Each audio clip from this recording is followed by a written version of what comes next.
தமிழகம் முழுவதும் பாஜக booth committee அமைப்பில் தீவிரம் காட்டி வரும் நிலையில் விருதுநகரில் திடீரென ஆய்வுக்கு வந்த பாஜக மாநில தலைவர் நயினார் நாகேந்திரனுக்கு எதிர்பாராத சூழ்நிலை ஒன்று ஏற்பட்டது. அண்ணா சிலை அருகே நடைபெற்ற கூட்டத்தில் பாஜக தொண்டர் ஒருவர், உங்களுக்கு சாப்பாடு வைக்கிறோம் ஆனா ஓட்டு போட மாட்டோம் என எல்லாரும் சொல்றாங்க என நேரில் கூறினார். இந்த நேரடி பதில் நயினார் நாகேந்திரனை குழப்பமடைய செய்தது. உடனே பாஜக நிர்வாகிகள் தலையிட்டு அந்த தொண்டரை அமைதியாக அழைத்து சென்றனர். ஆனால் அந்த பகுதியில் இந்த சம்பவம் பரபரப்பை ஏற்படுத்தியது.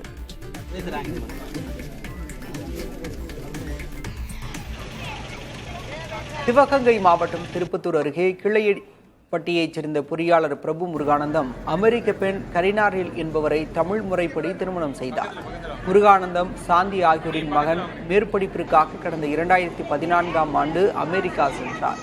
அங்கு கரீனாவுடன் ஏற்பட்ட நட்பு காதலாக மாற இரு வீட்டார் சம்மதத்துடன் கிளையப்பட்டியில் இவர்களின் திருமணம் வெகு விமரிசையாக நடைபெற்றது. உறவினர்களும் பொதுமக்களும் திரளாக கலந்து கொண்டு புதுமண தம்பதியினரை வாழ்த்தினர். மழைக்கால கூட்டத்தொடரில் விவாதிக்க வேண்டிய பிரச்சினைகள் குறித்து மூத்த தலைவர்களுடன் காங்கிரஸ் கட்சி நாடாளுமன்ற குழு தலைவர் சோனியா காந்தி வரும் 15ஆம் தேதி ஆலோசனை நடத்தவுள்ளார். மல்லிகார்ஜுன் கார்கே, ராகுல் காந்தி உள்ளிட்ட தலைவர்கள் சோனியா காந்தியின் இல்லத்தில் நடைபெறும் இந்த கூட்டத்தில் பங்கேற்க உள்ளனர். நாடாளுமன்ற மழைக்கால கூட்டத்தொடர் ஜூலை 21 முதல் ஆகஸ்ட் 21 வரை நடைபெற உள்ளது. பீகாரில் தேர்தல் ஆணையத்தின் சிறப்பு வாக்காளர் பட்டியல் திருத்தம் மற்றும் ஆபரேஷன் சிந்தூர் உள்ளிட்ட பிரச்சினைகள் குறித்து கேள்வி எழுப்ப எதிர்க்கட்சிகள் திட்டமிட்டுள்ளன. ஜம்மு காஷ்மீரில் தியாகிகள் தினத்தை முன்னிட்டு அவர்களின் கல்லறைக்கு செல்லவிடாமல் முக்கிய அரசியல் தலைவர்கள், சட்டமன்ற உறுப்பினர்கள் மத்திய படையினரால் வீட்டுக் காவலில் வைக்கப்பட்டனர். இது வெளிப்படையான ஜனநாயக விரோத நடவடிக்கை என விமர்சித்துள்ள முதல்வர் உமர் அப்துல்லா, ஜூலை 13 எங்கள் ஜாலியன் வாலாபாக் என்றும் பிரிட்டிஷ் ஆட்சிக்கு எதிராக போராடிய முஸ்லிம்கள் இன்று வில்லன்களாக சித்தரிக்கப்படுவது வெட்கக்கேடு எனவும் குறிப்பிட்டுள்ளார். தியாகிகளின் கல்லறைகளுக்கு செல்ல மறுக்கப்பட்டாலும் அவர்களின் தியாகங்களை மறக்க மாட்டோம் என்றும் பதிவிட்டுள்ளார். 1931இல் மகாராஜா ஹரிசிங்கின் ஆட்சிக்கு எதிராக போராடிய 22 காஷ்மீரிகள் சுட்டுக் கொல்லப்பட்டதை நினைவுகூரும் விதமாக ஒவ்வொரு ஆண்டும் ஜூலை 13ஆம் தேதி தியாகிகள் தினமாக அனுசரிக்கப்படுகிறது. 2019இல் பிரிவு 370 ரத்து செய்யப்பட்ட பிறகு இது பொது விடுமுறை தின பட்டியலில் இருந்து நீக்கப்பட்டது.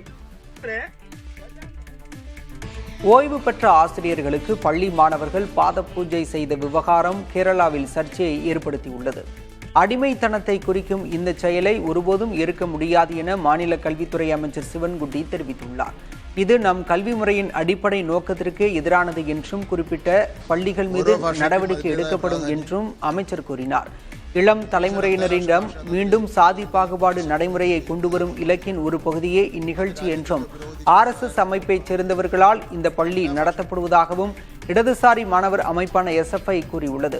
இதற்கிடையே ஆசிரியர்களுக்கு மாணவர்கள் மரியாதை செய்வது நமது கலாச்சாரத்தின் ஒரு பகுதி என மாநில ஆளுநர் ராஜேந்திர அர்லேக்கர் கூறியுள்ளார். இதை விமர்சிப்பவர்கள் எந்த கலாச்சாரத்தை சேர்ந்தவர்கள் என்ற கேள்வி தனக்கு எழுவதாகவும் தெரிவித்தார்.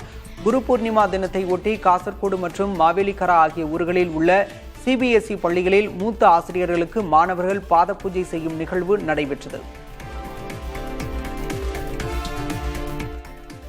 ரஷ்யாவிடமிருந்து இந்தியா வாங்கும் கச்சா எண்ணெய் அளவு 11 மாதங்களில் இல்லாத அளவு அதிகரித்துள்ளது. கடந்த ஜூன் மாதத்தில் 21 லட்சம் பீப்பாய் கச்சா எண்ணெய் வாங்கப்பட்டதாக தரவுகள் தெரிவிக்கின்றன.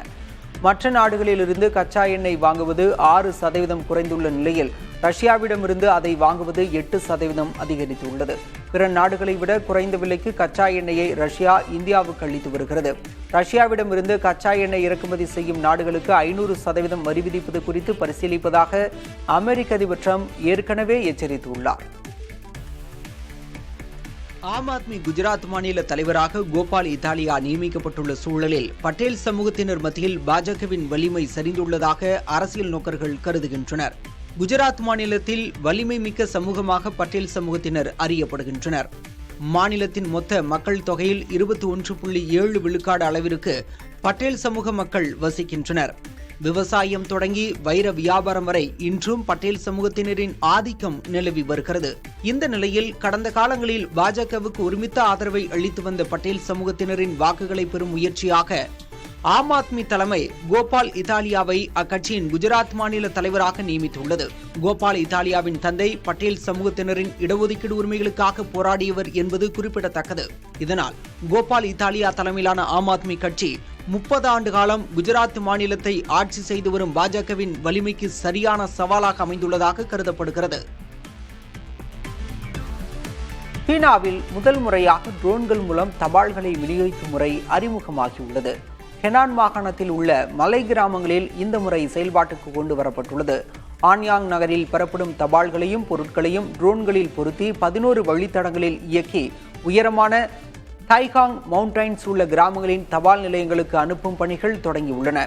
இதற்காக களமிறக்கப்பட்டுள்ள சக்தி வாய்ந்த ட்ரோன்கள் கட்டுப்பாட்டு அறைகளிலிருந்து இயக்கப்படுகின்றன.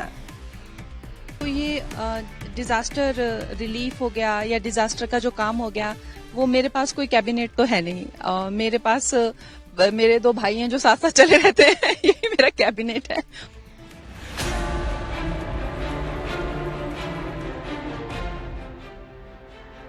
ஹிமாச்சல் பிரதேச கனமழை பாதிப்பு தொடர்பாக எம்பி கங்கனா ரணாவத்தின் பதிலும் அதனை அவர் கூறிய விதமும் சர்ச்சையை ஏற்படுத்தியுள்ளது. அம்மாநிலத்தைச் சேர்ந்த மண்டி தொகுதியில் கனமழையால் வெள்ளப்பெருக்கு, நிலச்சரிவு உள்ளிட்டவை ஏற்பட்டன. இவற்றில் சிக்கி 90க்கும் மேற்பட்டோர் உயிரிழந்துள்ளனர். இதனிடையே மண்டியா தொகுதி எம்பியான கங்கனா ரணாவத்திடம் நிவாரணப் பணிகளுக்காக என்ன செய்ய போகிறீர்கள் என்ற கேள்வி எழுப்பப்பட்டது. அதற்கு சிரித்தபடி பதிலளித்த அவர், தான் அமைச்சரவையில் இல்லை எனவும் நிவாரணப் பணிகளுக்காக தன்னிடம் நிதி தரப்படுவதில்லை எனவும் தெரிவித்தார்.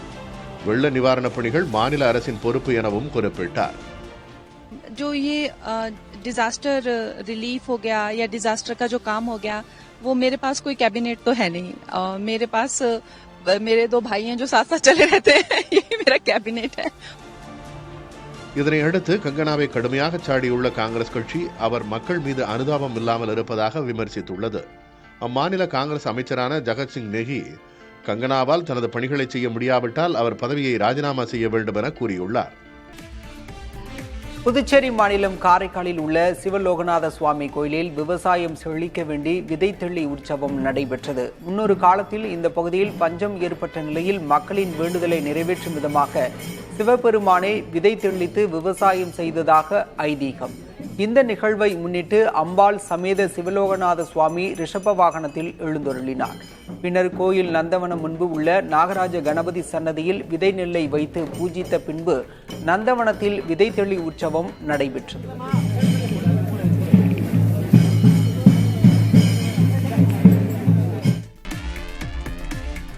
பாமக நிறுவனர் ராமதாசும் அன்புமணியும் நேருக்கு நேர் சந்திக்கும் சூழல் உருவாகியுள்ளது. பாமக மூத்த தலைவர் AK மூர்த்தியின் இல்ல நிகழ்ச்சி இன்று மாலை நடைபெறுகிறது. இவரின் மகளையே ராமதாசின் மகள் வழி பேரன் திருமணம் செய்துள்ளார். எனவே இது குடும்ப நிகழ்ச்சி என்பதால் ராமதாஸ் அதில் பங்கேற்க உள்ளார். அன்புமணியும் விழாவில் பங்கேற்பார் என தெரிகிறது. எனவே இருவருக்கும் இடையே சமாதானம் செய்யும் முயற்சியில் குடும்பத்தினர் ஈடுபடலாம் என எதிர்பார்க்கப்படுகிறது.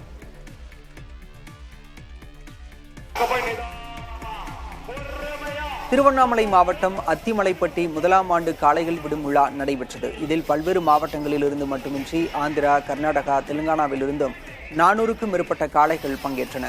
திரளானோர் இந்த விழாவை கண்டு ரசித்தனர்.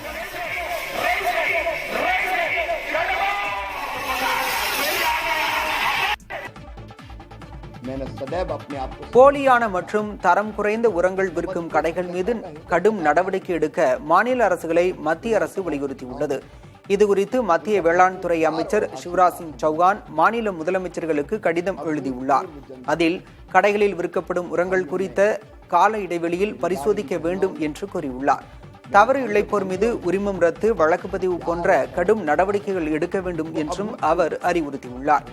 உண்மையான உரங்களை அடையாளம் காண்பது குறித்து விவசாயிகளிடம் விழிப்புணர்வு ஏற்படுத்த வேண்டும் என்றும் மத்திய அமைச்சர் அறிவுறுத்தியுள்ளார். திருவள்ளூர் ரயில் நிலையம் அருகே டீசல் ஏற்றிச் சென்ற சரக்கு ரயில் தடம் புரண்டு 10க்கும் மேற்பட்ட டேங்கர்கள் தீயில் எரிந்து பயங்கர விபத்துக்கு பிறகு மீட்பு மற்றும் சீரமைப்பு பணிகள் தீவிரமாக நடைபெற்றன. 3 மற்றும் 4வது பாதையில் மீட்பு மற்றும் சீரமைப்பு பணிகள் முழுமையாக முடிக்கப்பட்டுள்ளதால் சென்னை சென்ட்ரல், அரக்கோணம் வழியாக செல்லும் விரைவு ரயில்கள் மிதமான வேகத்தில் இயக்கப்பட்டன. மீட்பு பணியில் 140 டன் இந்திய மாமல்லன் கிரேன், 1600 டன் சீன கிரேன் ஆகியவை பயன்படுத்தப்பட்டு டேங்கர் பெட்டிகள் அகற்றப்பட்டு வருகின்றன. மின் கம்பிகள், தண்டவாளம் சேதமான பகுதிகளில் தற்போது 1, 2வது பாதைகளில் மீட்பு, சீரமைப்பு, மின் இணைப்பு பணிகள் தீவிரமாக நடைபெற்று வருகின்றன. விபத்து நடந்த பகுதியில் அரக்கோணம் வழியாக செல்வதற்கான ரயில் போக்குவரத்து பாதிக்கப்பட்டது. தற்போது படிப்படியாக இயல்பு நிலைக்கு திரும்பி வருகிறது. திருவனந்தபுரம், மங்களூர், ஆலப்புழா, பாலக்காடு உள்ளிட்ட விரைவு ரயில்கள் தற்போது மிதமான வேகத்தில் இயக்கப்பட்டு வருகின்றன. திருவள்ளுவரை அபகரிக்க முயற்சி நடப்பதாகவும் அவரது கருத்துக்களின் வெப்பமே அம்முயற்சியில் ஈடுபடுபவர்களை பொசுக்கிவிடும் எனவும் முதல்வர் ஸ்டாலின் கூறியுள்ளார். திருக்குறளுக்கு கவிஞர் வைரமுத்து எழுதிய உரையை வெளியிட்ட அவர், திருக்குறளை தேசிய நூலாக அறிவிக்கும் முயற்சியாக டெல்லியில் ஒரு அமைப்பை தொடங்க வேண்டும் எனவும் கூறினார். மனிதருக்கு எதிரான கருத்தியல் வண்ணங்களை அவர் மேல பூச முயற்சிக்கு அடாவடித்தனத்தை ஒட்டுமொத்தமாக தமிழ் சமுதாயம் எதிர்க்கணும். சொந்தம் கொண்டாடுறதுக்கு ஆரியத்துல ஆள் இல்லாத காரணத்தினால நம்மோட வள்ளுவரை காவிச்சு திருட பார்க்கிறாங்க. திருட என்பதை விட ஏமாத்த பார்க்கிறாங்கிறதுதான் உண்மை. திருவள்ளுவர் என்பவர் உலகம் பழிப்பதை ஒழித்துவிட்டால் மழித்தலும் நீட்டலும் வேண்டாம் என்று சொன்ன பகுத்தறிவு கவி. தெய்வத்தால் முடியாததையும் முயற்சி செயல்படுத்தி காட்டக்கூடிய என்ற சுயமரியாதை கவியாக விளங்கினார். அனைவருக்கும் சமம் என்ற சமூக நீதி கவி. உலக மக்களுக்கு ஒளி வழங்குகிற சூரியனாக இருக்கிற திருக்குறளை படித்த திருவள்ளுவரை அபகரிக்க நினைச்சா அவருடைய கருத்துக்களின் வெப்பமே அவங்களை பொசுக்கிடும். அதிமுக பொதுச் செயலாளர் எடப்பாடி பழனிசாமியின் 2ஆம் கட்ட சுற்றுப்பயணத்திற்கான அட்டவணை அறிவிக்கப்பட்டுள்ளது. அதன்படி வரும் 24ஆம் தேதி புதுக்கோட்டை மாவட்டத்தில் பரப்புரையை தொடங்கும் அதிமுக பொதுச் செயலாளர் தொடர்ந்து சிவகங்கை, ராமநாதபுரம், தூத்துக்குடி, திருநெல்வேலி, தென்காசி மற்றும் விருதுநகர் மாவட்டங்களில் பரப்புரை மேற்கொள்கிறார். சிவகாசியில் அடுத்த மாதம் 8ஆம் தேதி இந்த 2ஆம் கட்ட பரப்புரை நிறைவடைகிறது. இந்த சுற்றுப்பயணத்திற்கு தேவையான ஏற்பாடுகளை செய்யுமாறு மாவட்ட செயலாளர்களுக்கு அக்கட்சி தலைமை அறிவுறுத்தியுள்ளது. வெள்ளை வேட்டி, வெள்ளை சட்டையுடன் பரப்புரையை தொடங்கிய எடப்பாடி பழனிசாமி இன்று காவி சாயத்துடன் இருப்பதாக துணை முதல்வர் உதயநிதி ஸ்டாலின் சாடியுள்ளார். திருவண்ணாமலை மாவட்டம் வாணியந்தாங்கலில் திமுகவின் மண்டல வாக்குச்சாவடி பாக முகவர்கள் கூட்டம் நடைபெற்றது. இதில் பேசிய உதயநிதி, தகுதியான அனைத்து மகளிருக்கும் 2 மாதங்களில் உரிமை தொகை வழங்கப்படும் எனவும் கூறினார். பாஜக அரசு எடுத்துக்கிட்டீங்கன்னா பாசிச மாடல் அரசு அப்படின்வாங்க. கடந்த 10 ஆண்டு அதிமுக அரசு சொன்னீங்கன்னா அடிமை மாடல் அப்படின்வாங்க. நம்முடைய அரசு நாம பெருமையா சொல்றோம் திராவிட மாடல் அரசு அப்படின்னு. அண்ணா பேர்ல கட்சியை வச்சுக்கிட்டு சுயநலத்துக்காக அமித்ஷா கிட்ட மொத்தமா அடமான வச்சுக்கிட்டு எடப்பாடி பழனிசாமி பார்த்து இன்னைக்கு ஒட்டுமொத்த தமிழ்நாட்டு மக்கள் சிரிக்கிறாங்க. கோவில் நிதியில ஏழை எளிய பிள்ளைகள் படிக்க கல்லூரி தொடங்கினா திரு எடப்பாடி பழனிசாமி அவர்களுக்கு ஏன் கோபம் வருது? இந்து சமய அறநிலைத்துறையே இருக்கக்கூடாதுன்னு சொல்ற பாஜகவோட கூட்டணி வச்சதுனால இன்னைக்கு எடப்பாடி பழனிசாமி அவர்களும் ஒரு முழு சங்கியா மாறி இருக்காரு. அவர் பிரச்சாரத்தை ஆரம்பிக்கும் பொழுது வெள்ள வேட்டி வெள்ள சட்டையோட தான் ஆரம்பிச்சார். ஆனா இன்னைக்கு முழுசா காவி சாயத்தோடு இருக்கிறார் திரு எடப்பாடி பழனிசாமி. பாஜக அரசை பாசிச மாடல் அரசு என துணை முதல்வர் உதயநிதி ஸ்டாலின் விமர்சித்திருந்த நிலையில் திமுகவே பாசிச அரசியலை செய்வதாக பாஜக மாநில தலைவர் நயினார் நாகேந்திரன் கூறியுள்ளார். விருதுநகரில் பாஜக பூத் கமிட்டியை அவர் ஆய்வு செய்தார். தொடர்ந்து அப்பகுதி வீடுகளில் மக்களை காப்போம், தமிழகத்தை மீட்போம் என்ற ஸ்டிக்கரை ஒட்டினார். பின்னர் பேட்டியளித்தவரிடம் கூட்டணி ஆட்சி விவகாரம் குறித்து கேள்வி எழுப்பப்பட்டது. அதற்கு தான் ஏற்கனவே அது குறித்து பலமுறை கருத்து தெரிவித்துவிட்டேன் என கூறி பதிலளிக்க மறுத்தார். அதிமுக பாஜக கூட்டணி டெபாசிட் இழக்கும் என உதயநிதி பேசியது குறித்த கேள்விக்கு அவர் என்ன ஜோசிமா சொல்கிறார் எனவும் வினவினார். நானும் தான் சொல்லுவேன், 234 தொகுதியில் எங்களுடைய கூட்டணி எங்களுடைய வெற்றி பெறும் நாங்கள் கண்டிப்பாக சொல்லுவோம். அவங்க தான் அடிமை மாடலும் பாசிச அரசியலும் பண்ணிட்டு இருக்காங்க. ஒரு சார்பு அரசியல் பண்ணிட்டு இருக்காங்க. மெஜாரிட்டி மக்களுடைய மனசை புண்படுத்தும்படியாக நடக்கிறாங்க. தனது இல்லத்தில் ஒட்டுக்கேட்பு கருவி வைக்கப்பட்டிருந்த விவகாரத்தில் அன்புமணியை தான் குற்றஞ்சாட்டவில்லை என பாமக நிறுவனர் ராமதாஸ் தெரிவித்துள்ளார். சென்னை பனையூரில் உள்ள தனது மூத்த மகள் காந்திமதி இல்லத்திற்கு வந்த ராமதாஸ் அங்கு தனது பேரன் முகுந்தனோடு 1 மணி நேரம் ஆலோசனை மேற்கொண்டார். பின்னர் புதிய தலைமுறை செய்தியாளரிடம் பேசிய அவர் மகள்களையும் உறவினர்களையும் சந்திக்க சென்னை வந்ததாக குறிப்பிட்டார்.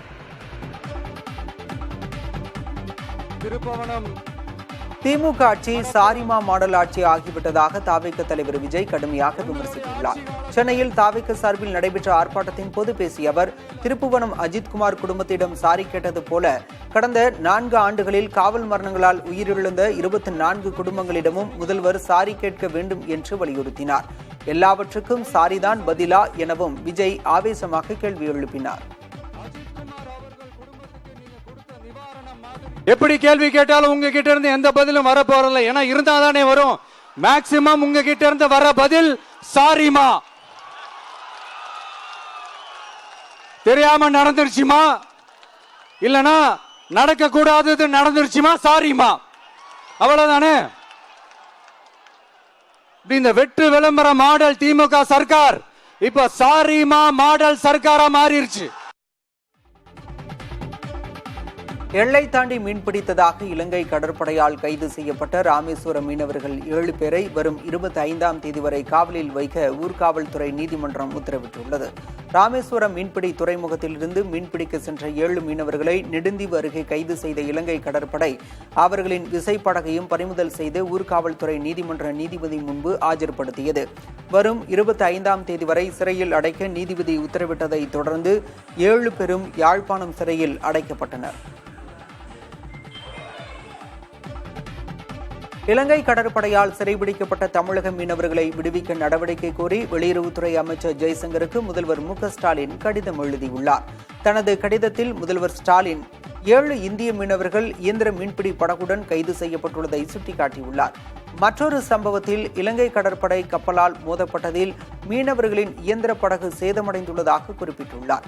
மீண்டும் மீண்டும் நிகழும் இந்த சம்பவங்கள் மிகவும் கவலையளிக்கின்றன என கூறியுள்ள முதல்வர் இவை மீனவர்களின் பாதுகாப்பு மற்றும் வாழ்வாதாரத்திற்கு பெரும் அச்சுறுத்தலை ஏற்படுத்துவதாக வேதனை தெரிவித்துள்ளார். இந்த விவகாரத்தை மேலும் சிக்கலாக்கும் வகையில் தற்போது 232 தமிழக மீன்பிடி படகுகளும் 50 மீனவர்களும் இலங்கையால் சிறைபிடித்து வைக்கப்பட்டுள்ளதாகவும் சுட்டிக்காட்டியுள்ளார். இந்த தொடர் அச்சங்களுக்கு முற்றுப்புள்ளி வைக்கவும் கைது செய்யப்பட்ட அனைத்து மீனவர்களையும் அவர்களது படகுகளையும் விரைவில் விடுவிக்கவும் பயனுள்ள நடவடிக்கைகளை எடுக்க வேண்டும் எனவும் முதல்வர் ஸ்டாலின் ஜெய்சங்கரை வலியுறுத்தியுள்ளார். AI துறையில் நிலவும் போட்டியில் பின்தங்கிவிடாமல் இருக்க ஆப்பிள் நிறுவனத்திற்கு ஒரு புதிய தலைமைச் செயல் அதிகாரி தேவை என்று ஆய்வாளர்கள் எச்சரித்துள்ளனர். லைட்ஷெட் பார்ட்னர்ஸ் நிறுவனத்தைச் சேர்ந்த ஆய்வாளர்கள் வால்டர் பீசிக் மற்றும் ஜோ காலுன் ஆகியோர் இந்த கருத்தை வெளிப்படுத்தியுள்ளனர்.